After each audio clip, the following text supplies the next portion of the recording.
Hello everyone, welcome back to my YouTube channel. आज की इस वीडियो में हम लोग क्लास कक्षा 6 का भूगोल चैप्टर 2 है। चैप्टर 2 का नाम है ग्लोब, अक्षांश एवं देशांतर। ठीक है, भूगोल है और रिक्त स्थानों को पूर्ति कीजिए। मतलब 1 नंबर क्वेश्चन है और ये शॉर्ट क्वेश्चन है, लॉन्ग क्वेश्चन पार्ट 2 में आने वाला है। ठीक है, तो 1 नंबर क्वेश्चन यहाँ बोल रहा है कि कर्क रेखा डैश पर स्थित है। तो कर्क रेखा 23.5 डिग्री पर स्थित है। ठीक है, 1 नंबर का क्वेश्चन आंसर ये हो जाएगा। और दूसरा नंबर क्वेश्चन बोला कि प्रधान यमोत्तर डैश है। तो प्रधान क्या है? तो देशांतर रेखा है। ठीक है, देशांतर क्या है? देशांतर रेखा इसको कहते हैं। ठीक है, आगे देखते हैं क्वेश्चन नंबर 3। यहाँ पर लिखा हुआ है कि 0 डिग्री याम्योत्तर को डैश के नाम से जाना जाता है। तो जो 0 डिग्री याम्योत्तर को हम मतलब किस नाम से जाना जाता है? तो प्रधान के नाम से जाना जाता है। ठीक है, इसका करेक्ट आंसर हो जाएगा प्रधान। आगे देखते हैं क्वेश्चन नंबर यहाँ 4। यहाँ पर लिखा हुआ है कि दो अक्षांश रेखाओं के बीच, ठीक है, दो अक्षांश रेखाओं के बीच के भाग को डैश कहते हैं। तो हम लोग क्या कहते हैं? तो कटिबंध कहते हैं। यानी उसमें किरण ज़्यादा पड़ता है। दो अक्षांश रेखाओं के बीच क्या पड़ता है? तो सूर्य का किरण सबसे ज़्यादा पड़ता है, इसलिए हम लोग उसको कटिबंध कहते हैं। ठीक है, आगे देखते हैं क्वेश्चन नंबर 5। यहाँ पर बोला कि भारतीय मानक देशांतर रेखा डैश शहर से गुजरती है। मतलब जो भारतीय मानक देशांतर रेखा है वो किस शहर से गुजरती है? तो प्रदेश के मिर्ज़ापुर से। आप लोग सुना ही होगा मिर्ज़ापुर का नाम। तो प्रदेश का मिर्ज़ापुर से देशांतर रेखा जो देशांतर रेखा है वहाँ से गुजरती है। ठीक है, आगे देखते हैं क्वेश्चन नंबर। यहाँ पर लिखा हुआ है कि सही उत्तर को चिन्हित कर लिखिए। ठीक है, तो 1 नंबर का नंबर है कि शीत कटिबंधी या शीतोष्ण उष्णकटिबंधी या अति उष्णकटिबंधी। इसका करेक्ट आंसर हो जाएगा उष्णकटिबंधी। ठीक है, उष्णकटिबंधी मतलब वहाँ पर क्या होता है कि उसमें ज़्यादा उष्ण पड़ता है, यानी गर्मी पड़ता है। ठीक है, आगे देखते हैं क्वेश्चन नंबर 3।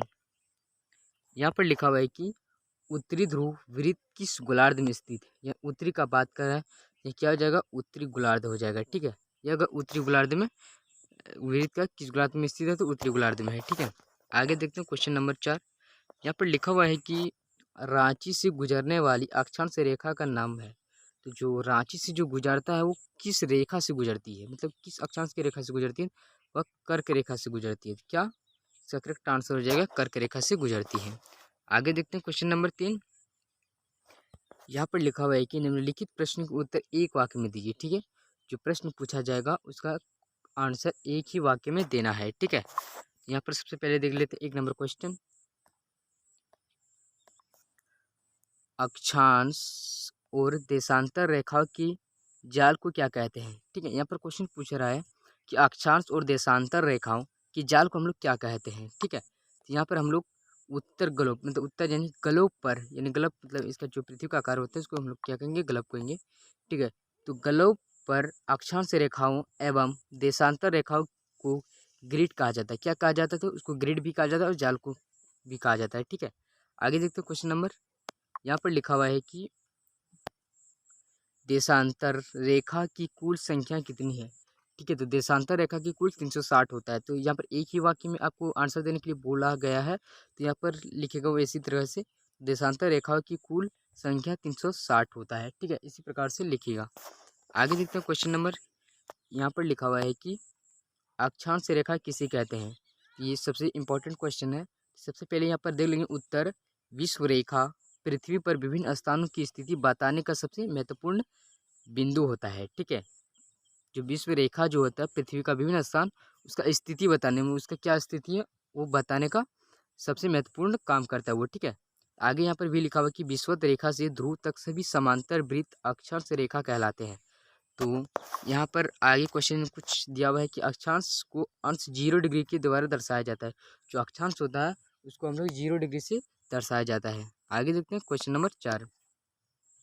यहाँ पर लिखा हुआ है कि सर्वाधिक सूर्यताप किस कटिबंधी में प्राप्त होता है? जो सूर्य है सूर्य का किरण किस क्षेत्र में ज़्यादा पड़ता है? तो सर्वाधिक सूर्यताप उष्णकटिबंधी पर पड़ता है। ठीक है, इस उष्णकटिबंधी पर पड़ता है ज़्यादा। हम आपको पहले ही बता देते उस कंट्री पर ज़्यादा ताप पड़ता है। आगे देखते हैं क्वेश्चन नंबर। मकर रेखा का अक्षांश मान क्या है? जो मकर रेखा है उसका अक्षांश मान क्या है? तो मकर रेखा का अक्षांश मान 23.5 डिग्री दक्षिण है। ठीक है, दक्षिणी। यहाँ पर तुमको मतलब यहाँ पर ऑप्शन यहाँ रहेगा 23.5 डिग्री, ठीक है, 23.5 डिग्री। यहाँ पर लिखिएगा पूर्व भी रहेगा, ठीक है, पश्चिम भी रहेगा। इस प्रकार से रहेगा तो तुमको क्या लिखना है, 23.5 डिग्री दक्षिण में, ठीक है। इस प्रकार से घुमा फिरा के क्वेश्चन पूछ सकता है। तो यहाँ पर क्वेश्चन है कि लघु उत्तरीय प्रश्न है, तो लघु उत्तरीय प्रश्न हम लोग देखेंगे, ठीक है। तो यहाँ पर क्वेश्चन बोल रहा है कि ग्लोब क्या है, ठीक है। ग्लोब क्या है, ग्लोब क्या है, तो उसके बारे में हम लोग जानेंगे। ग्लोब पृथ्वी का लघु रूप है, ठीक है। हम आपको पहले जैसे बताया ना, ग्लोब एक पृथ्वी का रूप है, ठीक है। एक काल्पनिक प्रतिरूप है या पृथ्वी का त्रियामी प्रतिरूप है, ठीक है। जो ये काल्पनिक है प्रतिरूप, मतलब ये बोला गया है इसे कि ग्लोब पृथ्वी का लघु रूप है, एक काल्पनिक प्रतिरूप, ये बताया गया है। यह पृथ्वी का त्रियामी प्रतिरूप है, ठीक है, ये काल्पनिक है। अब आगे देखते हैं क्वेश्चन नंबर कि देशांतर रेखा किसे कहते हैं, इसके महत्व को स्पष्ट करिए। ये लास्ट क्वेश्चन है और आगे पार्ट 2 में दूसरा लॉन्ग क्वेश्चन आने वाला है, ठीक है। तो देशांतर रेखाएं वे रेखाएं हैं जो उत्तर से दक्षिण की ओर चलकर उत्तरी ध्रुव और दक्षिण ध्रुव को जोड़ती हैं, उसे देशांतर रेखा कहते हैं, ठीक है। उससे हम लोग क्या कहेंगे, देशांतर रेखा कहेंगे। उसका कुछ विशेषताएं हैं, हम लोग यहाँ पर विशेषताएं देख लेते हैं। तो कि इससे समय का निर्धारण किया जाता है। जो समय होता है ये समय गणना की चालू हो जाता है यहीं से।